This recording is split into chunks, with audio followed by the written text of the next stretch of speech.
Amis auditeurs, bonjour. L'équipe de Lumière sur le chemin vous invite à l'école de Jésus.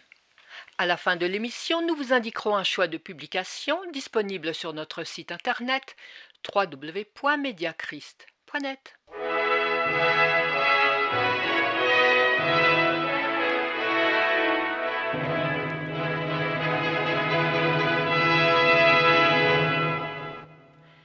Chers amis auditeurs, dans notre dernière émission, l'évangile de Jean, au début du chapitre 3, nous a montré Nicodème abasourdi par les remarques de Jésus.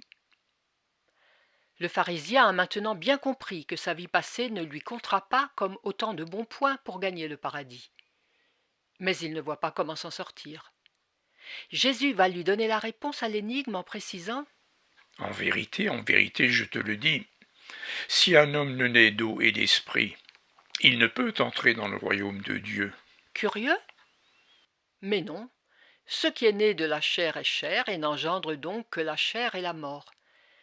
Mais ce qui est né de l'Esprit Saint est esprit, c'est-à-dire qu'il reçoit tous les dons de l'Esprit, en particulier la vie et le salut. Bref, le salut ne vient pas de l'homme, mais de Dieu seul. C'est clair, c'est net, c'est précis, c'est incontournable.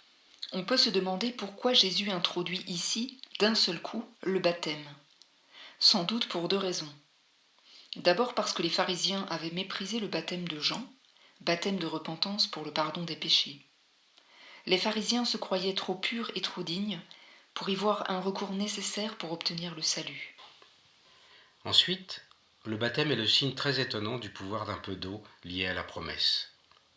Les pharisiens étaient scandalisés de voir qu'un peu d'eau pouvait ouvrir les portes du ciel à un pécheur, sans même qu'il faille mener au préalable une longue vie faite d'obéissance et de purification. Nicodème devait se dire « Comment un peu d'eau peut être plus efficace qu'une vie entière de mérite ?» Voilà donc la première réponse de Jésus à Nicodème. Tout le salut de l'homme dépend de la seule grâce de Dieu, fût-elle contenue et enfermée dans une goutte d'eau. Et maintenant, Jésus va demander à Nicodème de renoncer à ses jugements. Il lui explique « Ne t'étonne pas que je t'ai dit, il faut que vous naissiez de nouveau. Le vent souffle où il veut, et tu en entends le bruit, mais tu ne sais d'où il vient ni où il va. Et il en est ainsi de tout homme qui est né de l'esprit. » Jésus connaît bien Nicodème. Il va au-devant de son objection. Comment le salut est-il possible si l'homme doit repartir de zéro, et s'il ne peut faire valoir aucun mérite? En effet, pour la raison, il y a une impasse. La solution à cette énigme se trouve dans la puissance du Saint-Esprit. Ce que l'homme ne peut pas, le Saint-Esprit le peut. Il est la puissance de Dieu qui produit le grand miracle de la conversion. La foi n'est pas une question de jugeote, ni d'aptitude à bien raisonner, ni même une prédisposition naturelle à accéder aux choses spirituelles. Elle est uniquement l'œuvre du Saint-Esprit.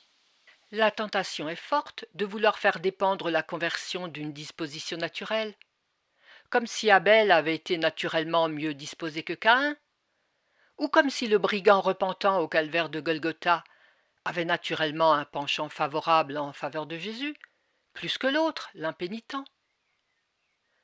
Toutes ces explications que la raison voudrait donner, et par lesquelles elle voudrait faire surnager quelques mérites humains, sont balayées. La foi ne vient que du Saint-Esprit quand il s'empare des cœurs. Cette œuvre est cachée. On ne peut pas la fixer sur la pellicule d'un appareil photo ou d'une caméra, ni en donner de savantes explications de laboratoire. Il en est comme du vent. On en voit les effets, mais on ne peut dire d'où il vient et où il va. Jésus ajoute « Nicodème, tu es docteur d'Israël et tu ne sais pas ces choses. » Il est vrai que dans la nature, il existe des phénomènes inexpliqués. Mais peut-on objectivement nier l'action mystérieuse et cachée du Saint-Esprit ? Et comment Nicodème, un grand docteur et spécialiste de la doctrine de Dieu, peut-il ignorer que tous les prophètes témoignent que la foi est l'œuvre du Saint-Esprit ? Le salut d'Israël n'était pas fondé sur les mérites de ce peuple qui était constamment rebelle et récalcitrant, mais sur la seule grâce accordée par Dieu qui pardonne aux pécheurs repentants. Donc, Nicodème, le grand obstacle qui empêche le Saint-Esprit d'agir, ce n'est pas l'insuffisance des témoignages bibliques, c'est l'opposition naturelle et forcenée de l'homme au témoignage de Dieu. Voilà pourquoi un grand docteur d'Israël comme Nicodème ne pouvait pas avoir la vie éternelle, malgré la somme de son savoir et de ses mérites, car il faisait obstacle au témoignage du Saint-Esprit. Nicodème, il faut que tu commences par confesser, avec tous les vrais croyants du monde, ce que nous dit Paul dans sa première épître aux Corinthiens. L'homme naturel ne reçoit pas les choses qui sont de l'Esprit de Dieu, car elles sont une folie pour lui, et il ne peut les connaître, car c'est spirituellement qu'on en juge. Cette opposition originelle est le premier et le plus grand de tous les péchés. Jésus continue. En vérité, je te le dis, nous disons ce que nous savons, et nous rendons témoignage de ce que nous avons vu, et vous ne recevez pas notre témoignage. Si vous ne croyez pas quand je vous ai parlé des choses terrestres, comment croirez-vous quand je vous parlerai des choses célestes ? Personne n'est monté au ciel, si ce n'est celui qui est descendu du ciel, le Fils de l'homme qui est dans le ciel. Et comme Moïse éleva le serpent dans le désert, il faut de même que le Fils de l'homme soit élevé, afin que quiconque croit en lui ait la vie éternelle. Jésus a encore un point important à régler avec son ami Nicodème. Parmi toutes les questions qui empêchent Nicodème d'avoir la vie éternelle, il y en a une de taille, le Messie. Par leur fausse théologie, les pharisiens avaient complètement occulté la mission essentielle du Messie. Voilà pourquoi Nicodème ne voit en Jésus qu'un grand docteur d'Israël, comme il y en avait tant d'autres. Mais Jésus n'est pas juste un grand docteur de son temps. Il est plus que Moïse et plus qu'Élie. Il est le Messie de Dieu auquel tous les prophètes rendent témoignage.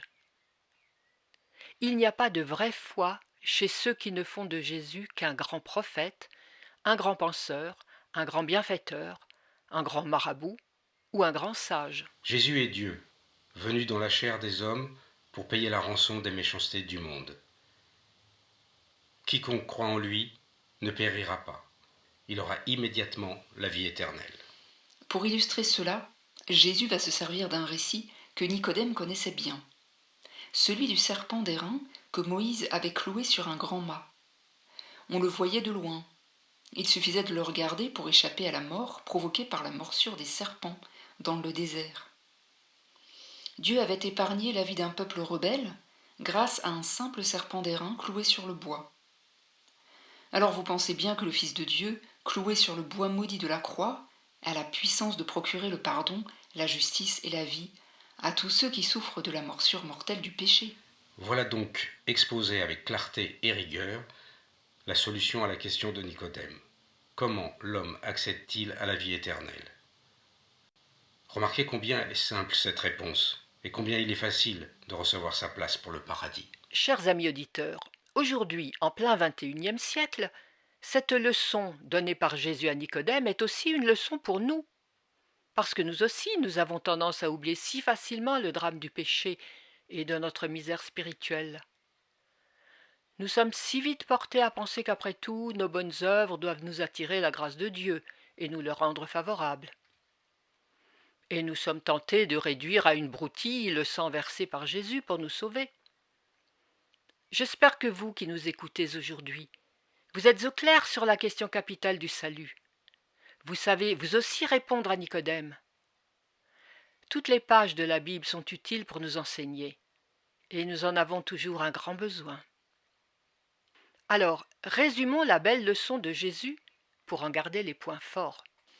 Premièrement, Nicodème, tu peux aligner devant Dieu une vie entière de mérite et d'obéissance, tu n'auras jamais le salut, parce que tu es chair née de la chair et que le péché colle à ta peau. Deuxièmement, Nicodème, il te faut une vie toute nouvelle. Cette vie ne vient pas de l'être humain, le Saint-Esprit l'a créée en l'homme au moyen de la parole, car ce qui est né de l'esprit est esprit. Et troisièmement, Nicodème, l'auteur de la vie nouvelle, c'est le Christ. Il a été cloué sur le bois maudit de la croix, afin que quiconque se tourne vers lui avec foi ait la vie éternelle. Connaissez-vous la magnifique suite de cette histoire ? Cette nuit-là, Nicodème a retenu la leçon. Il s'est laissé convertir. Jean nous raconte à la fin du chapitre 19 que Nicodème est venu aux côtés des disciples prendre soin du corps de Jésus après la crucifixion. Ce jour-là, Nicodème devait se dire avec émotion et larmes « Merci Jésus pour ta leçon. Elle m'a fait découvrir mon Sauveur et mon Seigneur. »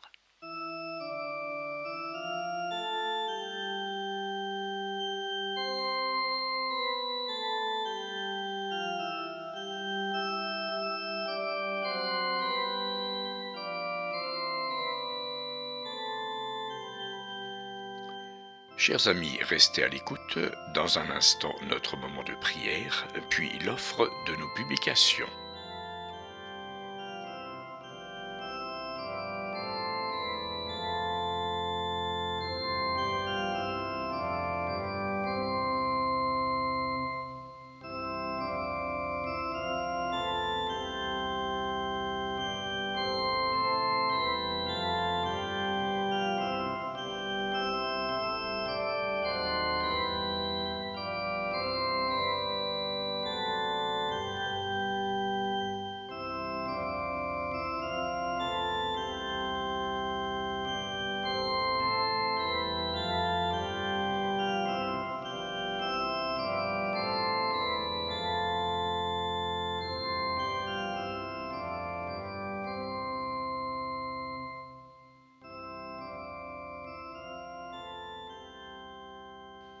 Prions.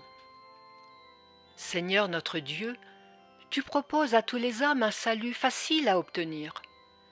Tous ceux qui acceptent de te faire confiance et qui reçoivent avec humilité le pardon de leurs péchés entrent dans la vie éternelle. Seigneur, Nicodème est parvenu au bonheur dès sa conversion. Il est maintenant auprès de toi pour toujours.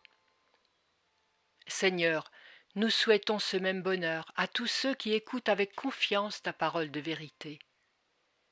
Seigneur, exauce notre prière. Amen.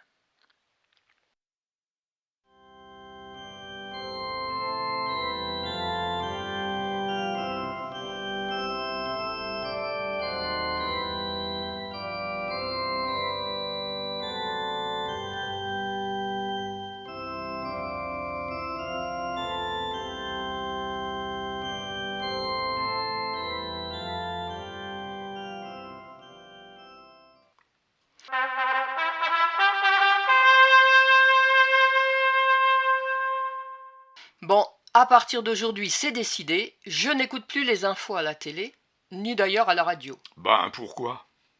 Tu n'as pas remarqué qu'on n'y parle que de souffrance? Des guerres, des attentats, des accidents, des maladies, des déprimes, des suicides. Rien que de la souffrance. Et ça touche tout le monde, les grands, les petits, les riches et les pauvres. Tout le monde y goûte. Et que peut-on y faire? Rien. Tu crois? T'aurais pas oublié de voir ce que Dieu lui-même en dit? Sais-tu que le Seigneur nous parle de la souffrance? Il la connaît bien, lui aussi. C'est même lui qui en parle le mieux.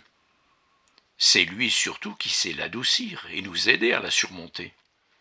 Nous vous proposons la brochure intitulée « La souffrance » qui vous aidera à faire le point sur ce sujet. Vous la trouverez sur notre site www.mediachrist.net. Voici donc la sélection du jour. La brochure La souffrance, notre magazine Amitié luthérienne et notre cours biblique par correspondance vous sont offerts. Adressez-vous à notre site internet www.mediachrist.net et retrouvez-nous sur YouTube. Vous y trouverez tous ces renseignements, un catalogue de nos publications et bien d'autres informations. À bientôt!